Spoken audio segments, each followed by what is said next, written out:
Oregon's been waiting for good news on the recruiting trail. They might have to wait a little longer.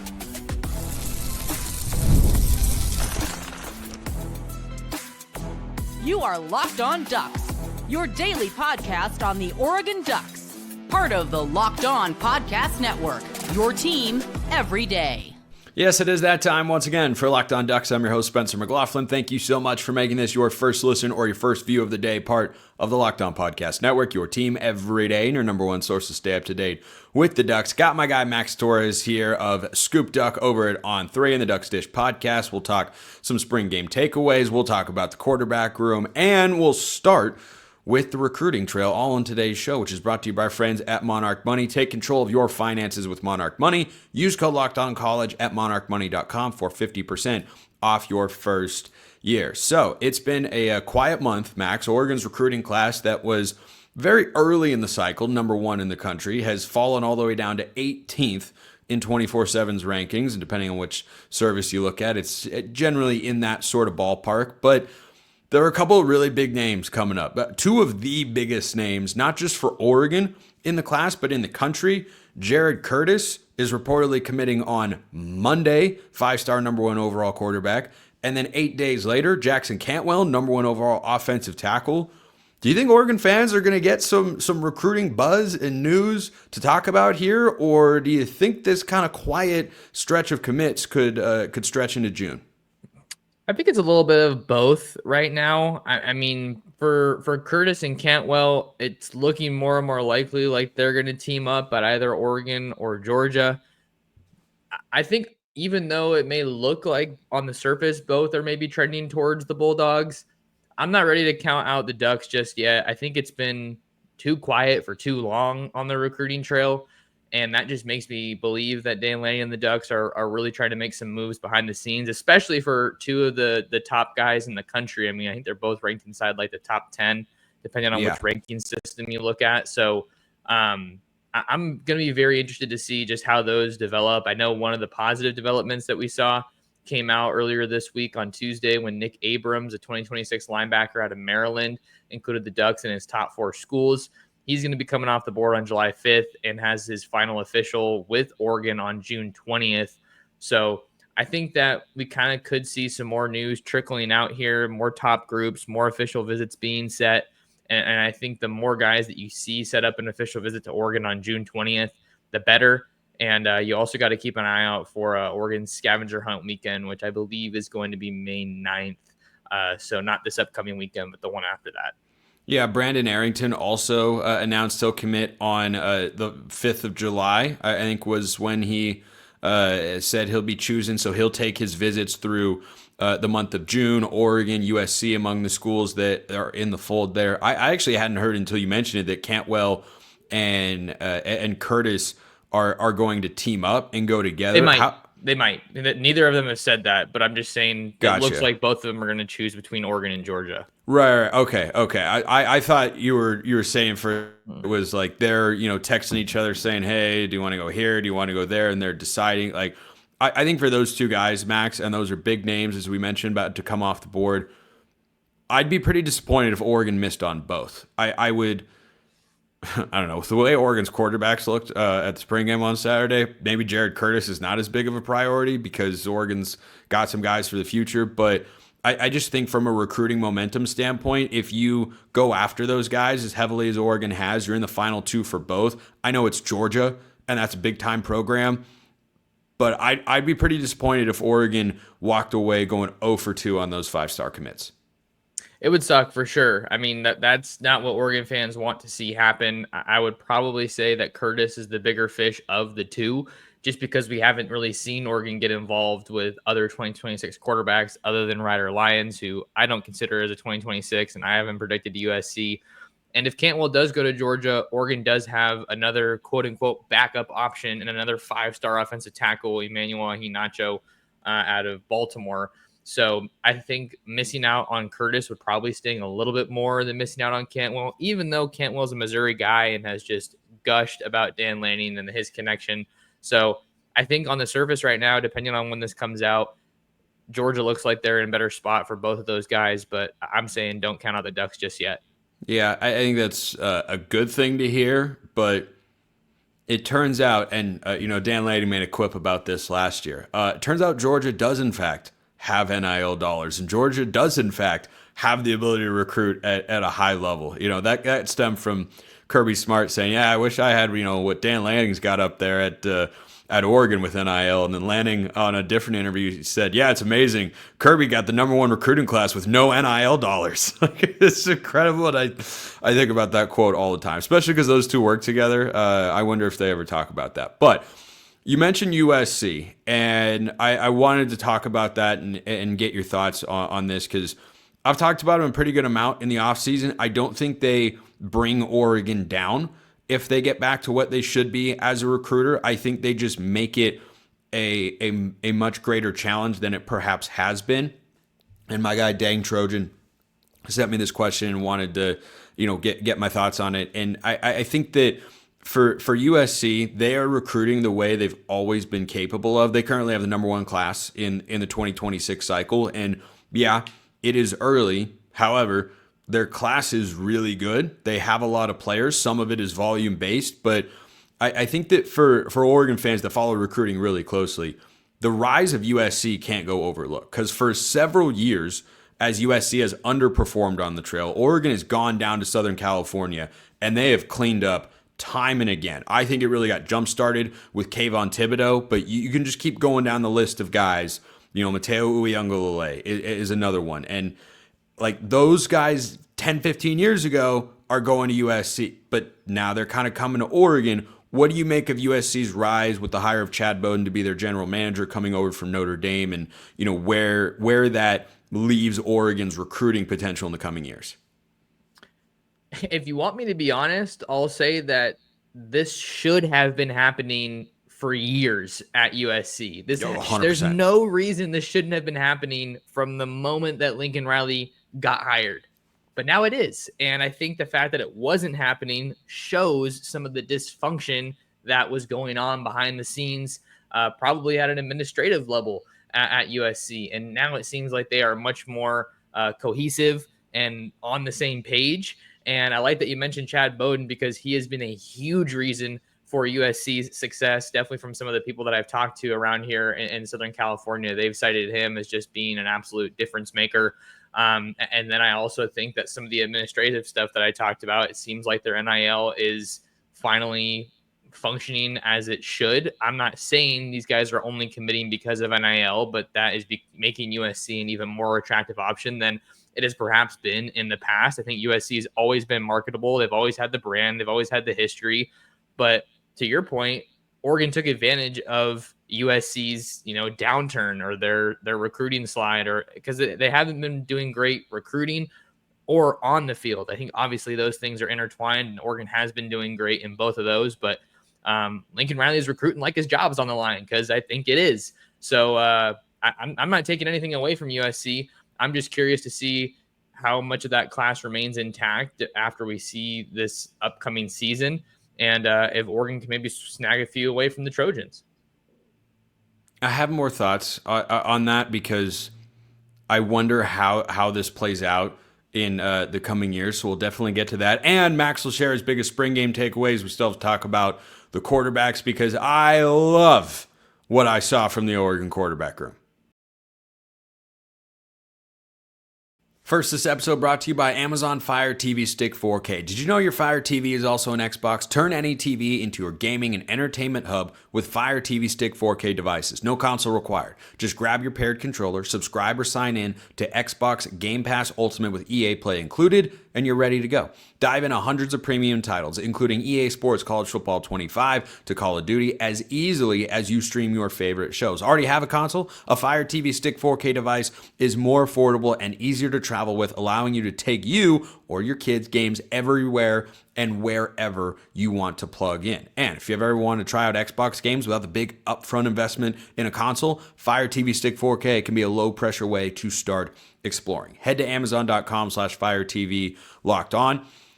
to get started. Xbox Game Pass Ultimate subscription and compatible controller required. Available on select devices, including Fire TV Stick 4K 2nd Gen, Fire TV Stick 4K Max 1st and 2nd Gen, and Fire TV Cube 3rd Gen. Check them out at Amazon Fire TV Stick 4K today.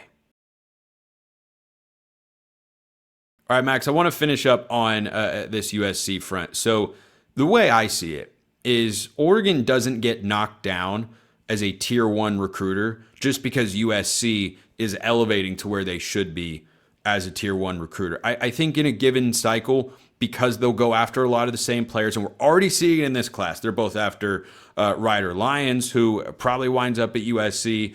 Brandon Arrington is in there. Tom flipped from Oregon to USC. Like, there are going to be more of those sorts of battles. I think what you're going to see in the next couple of years, and I want your thoughts on this, is they can both recruit at a top 10 level for a given class in the same cycle. I think because they're going to go after the same high-level guys, and Oregon will win some, and USC will win some of those battles, I don't know that you could ever see both inside the top 5 nationally. That's where I think the difference comes, is maybe Oregon's class, back-to-back top 5 classes going into this cycle. Like, I think you could see that continue, but then you might have, if in a 5-year span with USC in its old recruiting form, which wasn't as good as it should be, if Oregon were to pull 3 or 4 top 5 classes, now maybe it's 2 or 3. That's the way that I see it. Yeah, I think I'm on your side as far as both being in the top 10, probably being a little bit more of the likely outcome. And I like what you said about just because USC is recruiting better than it has in the past doesn't mean Oregon's going to recruit poorly, but maybe you just don't see them getting all those guys that they're going head to head on as consistently as they have in previous cycles. Because in previous cycles, you saw Oregon was going up against USC and you were kicking your feet up saying, tell me when this guy commits to Oregon. But that's not the case necessarily anymore. Certainly with a guy like Tom committing to USC, flipping away from Oregon, and then shutting his recruitment down entirely. But we still have months to go until December. So I'm not taking anything away from what USC is doing. I just think that what Oregon has done and continues to do is a bit more sustainable. I think they're more set up for immediate success here in the future. Because we have to remember, Spencer, these 2026 commits aren't playing on the field in 2025 for either team. So I love what Dan Lanning has done with Oregon's roster. I think Lincoln Riley is doing everything he possibly can to turn his situation around at USC, and I think they're going to be a good team this year. I think I'm a little bit unsure of what the quarterback situation looks like. Just how good can Jaden Maeva be? Is that, in fact, going to be their guy? There's still a lot of questions, I think, for both teams. But I remain confident in what Oregon has done and the way that they're building. Yeah, and I like what Oregon's defense showed in the spring game on Saturday, and I've laid out my takeaways all throughout the week on the show, and those will continue next week as well. But I want your thoughts. Like my biggest takeaways were the defensive line's really good, the competitive depth is great, and the quarterbacks looked awesome. What big picture, before we get to a couple individuals, maybe stood out to you when you watched the spring game on Saturday? I'd say the young secondary and the young receivers, because those are two positions that have been loaded with talent every year, like each of the past 2-3 years, but we just haven't really seen a whole lot of those guys get on the field, right? You look at receiver, for example, you get Evan Stewart, Tez Johnson, Trayshawn Holden. And I mean, kind of a natural byproduct of that is that the younger guys get pushed a little bit further down the totem pole because the staff, I'm sure they would say it, like maybe not outright, but it's like you're looking at the proven commodity, the safer option, and you don't have to worry about those guys being ready as you maybe would with some of these younger players. And then same thing in the secondary, Jabbar Muhammad, Brandon Johnson, Tysheem Johnson. There's a lot of these guys that have been, Nico Reed, that have been brought in, and naturally we just don't see the younger guys as much because you're not going into the portal most of the time unless that's a guy that's going to help you right away.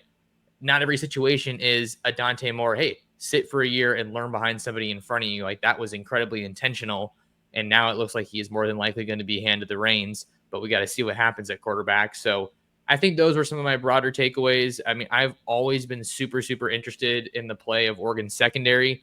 I think that the receivers have been good, not like phenomenal, and they've done enough to kind of keep that Oregon offense humming. And it's more of a norm for Oregon to have solid wide receiver play. But I think in terms of Oregon looking to take that next leap as a top tier program, that the secondary has kind of been something that's been holding them back from maybe a little bit of a glass ceiling, you could say. We want to get really, really metaphorical on this pod, but I think that I'm just super excited to see some of those young guys let it rip.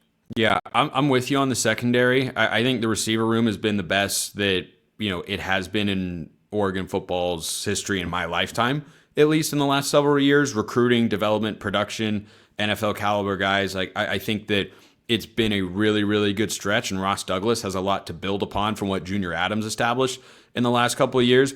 I'm in 100% agreement with you in the secondary. I'm really excited to see what this safety room ends up being in particular.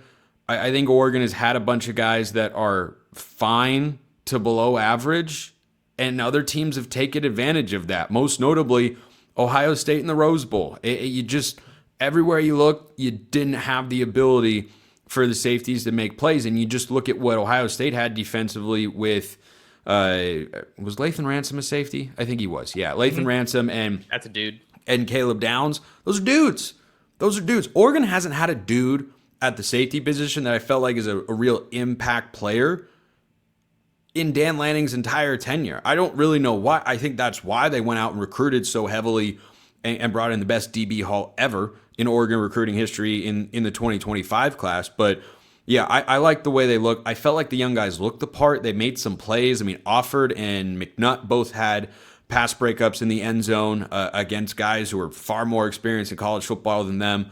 Those are a couple of five-star recruits. I thought Aaron Flowers was, coming downhill and making some plays. I thought he was just okay on the coverage side of things. But yeah, I like, iffy. Someone left a comment the other day that in my spring game reactions, there has not been enough iffy propaganda.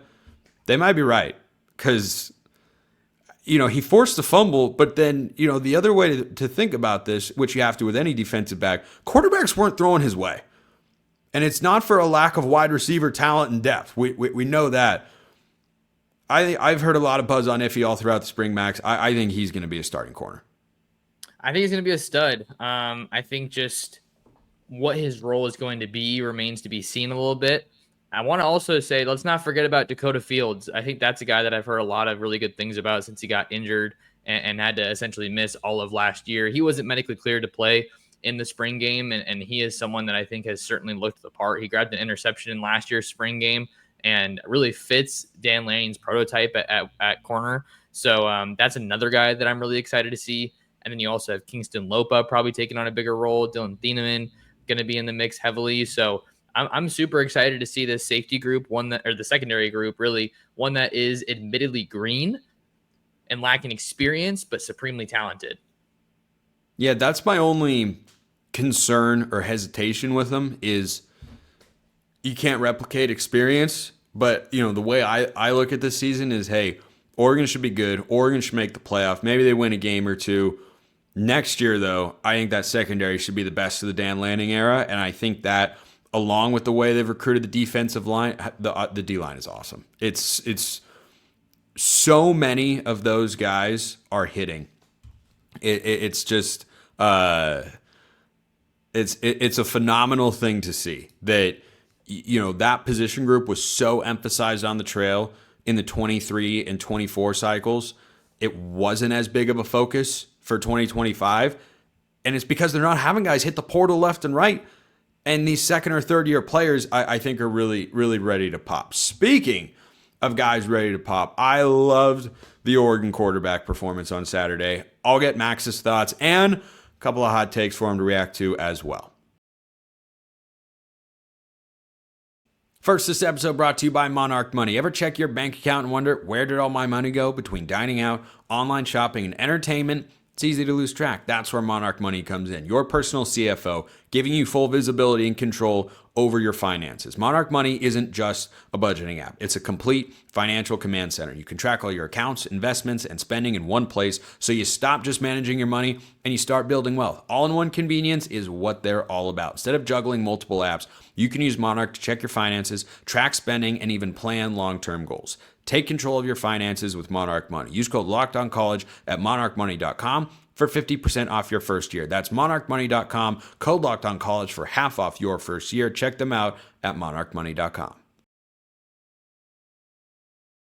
All right, Max. So I've been doing some Spencer's scale of agreement here on the show in the off season, from takes and reactions and thoughts from the spring game from my audience out there. And I got this question from Judson that I want to throw at you. Here's my hot take. Oregon could go 8-4 at worst, 10-2 at best, with Luke Moga starting at quarterback. Yep, I said it. Is that too hot a take for your liking? I think it's borderline too hot. I mean, It is I think I've been as big of a Luke Moga fan as anybody has since he's gotten to Oregon. I mean, I went out to see him at Sunny Slope High School in Arizona before he got to Oregon. Really, really small school, and he was just making a name for himself and using a lot of his shine to try to help his teammates, which I thought was admirable. But I don't think I'm ready to say that just because we haven't seen him in a real college game. Like, I'm super fired up about the development that we've seen from Moga, who I think got people talking with some of his scrambles last year and now took a step forward clearly with his passing ability. I think he's a really exciting quarterback and somebody that I hope we get to see a little bit more this year. Maybe I saw one of the Scoop Duck subscribers over on our site said maybe we get like a little Magic Moga package in the Will Stein offense. Sign me up for it. But I think it's a little too hot for me. I'm not ready to get on board just that much yet. Yeah, I think it's tough to say. Like, the progress is undeniable. Like, from what he was last year to what we said, that sideline throw he made to Dylan Gresham with Theron Johnson just draped over him in coverage, that's a big time throw. That was outside the far hash, layering the ball over the top. Like, he was really precise. He was also the victim of a couple of drops from wide receivers. He had a dart over the middle to Cooper Perry. He wasn't able to haul it in, which is a catch you got to be able to make, which is why, Perry's a true freshman, not someone that Oregon's going to expect to compete right now. I definitely like his long-term outlook at receiver, but that's a catch you got to be able to make. I think Oregon's high-end receivers can do just that. I don't know that, like, 8-4 at worst. I might bring it down a bit. Like, I'm gonna go with a 4 in my level of agreement here out of 10. I don't know that 8-4 would be the worst. Like, you're right to be excited about what you saw from him in the spring game. It's a big step to say he can go 10-2 playing in the Big Ten when he'd have to go to Iowa, to Penn State, to Washington, host Indiana and USC.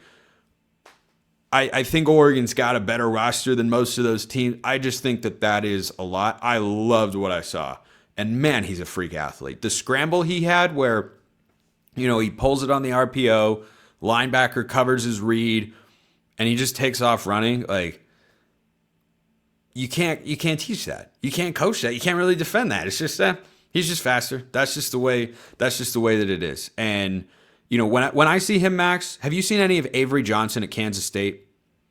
Not much, honestly. Okay, that's the comp I have for Moga. I think that's his ceiling, which, by the way, Avery Johnson is a dark horse Heisman contender this year, going into his third year starting. I think he can be that one day. So, Judson, that's like slightly too hot. I respect the boldness because he did look really good. But I don't know if your floor is 8-4 with a guy who, has not actually played a meaningful snap of college football yet.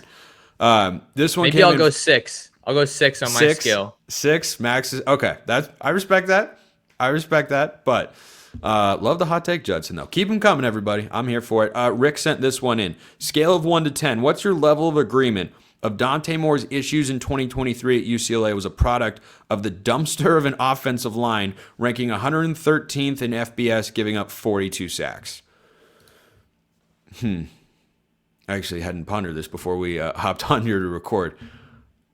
I'd say I'd say a 6. It's definitely a non-zero contributor. There were also real problems that Dante has to clean up. Like you're not going to face a perfect off. Yes, he has a better situation here at Oregon now, Max, but part of the reason I'm hesitant to jump into the Dante Moore 2025 Heisman hype is he has a lot of things that have to be fixed. He was not in a great situation at UCLA. They weren't a bad team. He was not in a dumpster fire. Like the offensive line might have been bad, but everything else was, solid and respectable. That's how I see it. I think another thing you have to think about here and acknowledge, like Chip Kelly didn't want to be there. Like, can we also say that was probably true? Like, he's an amazing coach, amazing offensive coach, but like just looking at what he did at UCLA, and admittedly the weapons are way better at Ohio State, but like he just probably wanted to focus on offense, and that's why I thought that the job was such a good fit for him. But I like what you said. Dante Moore clearly has some things to clean up, but he's in a much better situation now from an offensive line standpoint, from a surrounding talent standpoint. I don't know if I can say definitively a better coaching standpoint. Maybe you can say that because, like I said, Kelly probably didn't really want to be in LA during that last season, the way things unfolded. And Will Stein has done a tremendous job developing quarterbacks, and he got to sit a year behind Dylan Gabriel. Like, those are things you can't really put a dollar value on. Or it's tricky to assign the concrete value, but I think he's head and shoulders in a much better situation at Oregon, and I cannot wait to see where it goes. Yeah, I'm excited about his long-term outlook. Stein's track record with quarterbacks is really, really good. But again, Logan Loya was a good receiver. J. Michael Sturdivant's a good receiver. He had Maliki Matavau at tight end. He had good running backs. Like, the offensive line wasn't great, but there were also just some things where he was playing before he was really ready. And yeah, I think he's going to be more prepared for those situations now that he's had time to sit and learn from his mistakes and then sit and learn, behind Dylan Gabriel a season ago. There were a lot of things where, a couple of the pick sixes that he threw wasn't the offensive line's fault.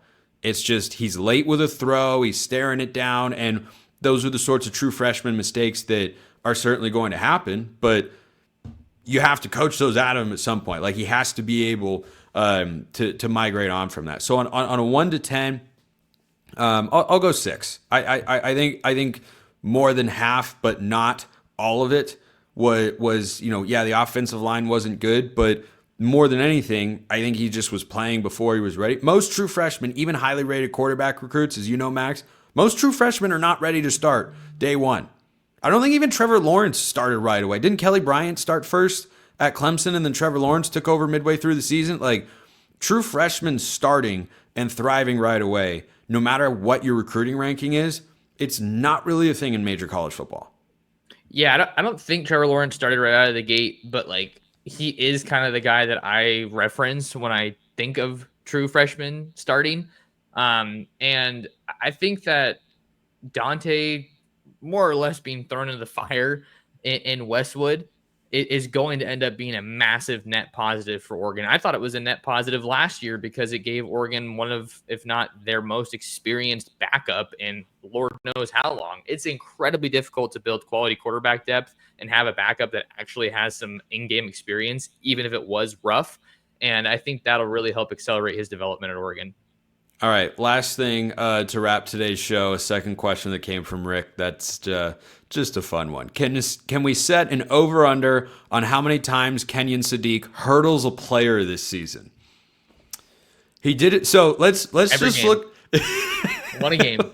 Like, he did it in the Big Ten championship game. He did it in the spring game. So in the last 3 times he's taken the field for the Ducks, he's done it twice. Now,